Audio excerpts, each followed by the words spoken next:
Monsieur Thomas Gassilou, pour le groupe Agir Ensemble, est le premier intervenant.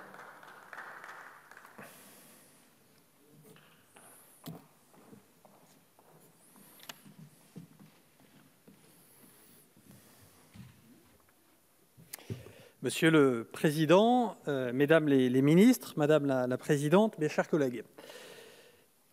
Après 3 ans de présentation du budget de l'armée de terre, que je sais désormais dans de très bonnes mains grâce à l'implication de notre collègue Sereine Mauborgne, j'ai reçu la mission de vous apporter la position du groupe Agir Ensemble concernant les crédits défense et anciens combattants du projet de loi de finances 2021.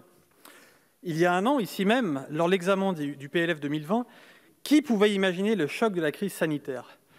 Nous nous réjouissions alors de bonnes tendances économiques en termes de croissance, de réduction des déficits, de baisse du chômage. Puis vint cette pandémie, brutale et persistante, perturbant en profondeur, inversant même la progression précitée.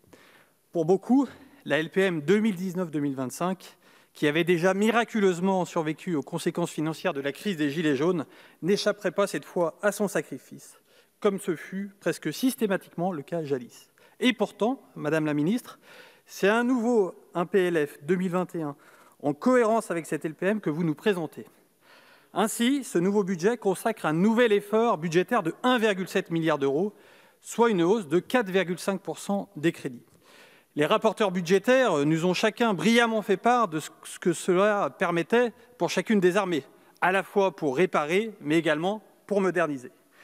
Pour que l'effort de défense demandé à la nation soit le plus possible compris de tous, il est à chacun de notre devoir d'en expliquer les raisons à nos concitoyens. Premièrement, à l'échelle internationale, nous sommes entrés dans une ère de grande instabilité, d'érosion du respect du droit international et d'un usage souvent déraisonné de la force.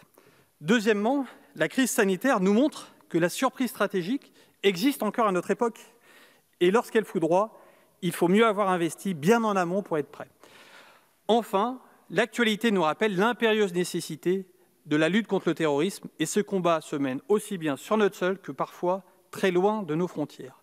Aussi, afin que la France soit prête à faire face à tous les scénarios, et car nous voulons la paix, le groupe Agir Ensemble votera avec conviction les crédits des missions défense et anciens combattants. Ceci étant dit, l'ADN de notre groupe est d'être une composante vigilante de la majorité. Et plus globalement, au-delà de notre groupe, nous, Français, savons ce qu'il en coûte de se laisser aller à ce que le général Beaufre appelait dans le drame de 1940 les poisons de la victoire. Ces fausses certitudes doctrinales qui ont précipité l'armée française dans la plus grande défaite de son histoire. Mon devoir, notre devoir, est donc de partager ensemble nos inquiétudes et nos propositions.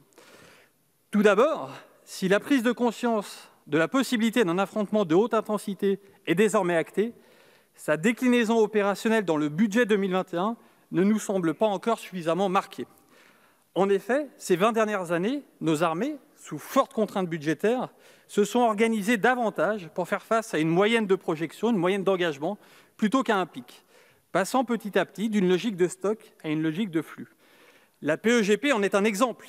En régime nominal, la mutualisation du parc de véhicules permet certes de fonctionner, mais quand on demande à un régiment le nombre de compagnies qu'il peut effectivement équiper, la réponse peut inquiéter. Or, la dissuasion, qui est un trésor national, ne couvre pas tous les scénarios. Sans attendre la revoyure de la LPM, il nous aurait donc paru souhaitable, à enveloppe financière constante, de gagner davantage en masse dès 2021. Par exemple, au travers d'une plus forte augmentation du stock de munitions, et notamment celle que nous savons plus produire en France, des équipements de mobilité de base ou alors des réserves opérationnelles. Et enfin, comment ne pas dire un mot ce soir de la situation au Sahel ?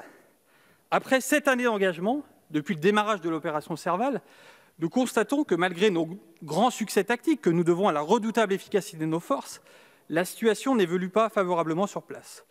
Nous constatons également un bilan humain lourd, trop lourd, et un coût financier important pour la nation. En 2020, les surcoûts des opérations devraient atteindre un record, avec 1,6 milliard d'euros, soit, je crois, 500 millions d'euros de plus que prévu.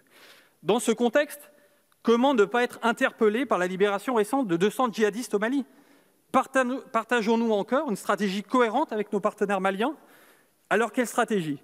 La question ne me semble pas de rester ou de partir, mais sans doute de rester autrement, dans une stratégie de transition commune et exigeante pensée avec nos partenaires.